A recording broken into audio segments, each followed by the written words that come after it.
সকল নেতৃত্ব আমার সাক্ষাৎকার নেবেন ঠিক আছে।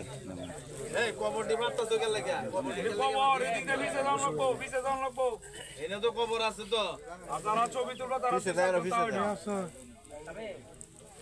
এদিন তো ধরেন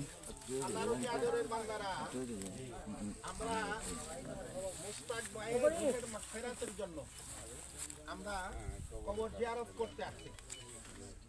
আমরা কিন্তু কবর পূজা করি না, কবর জিয়ারত।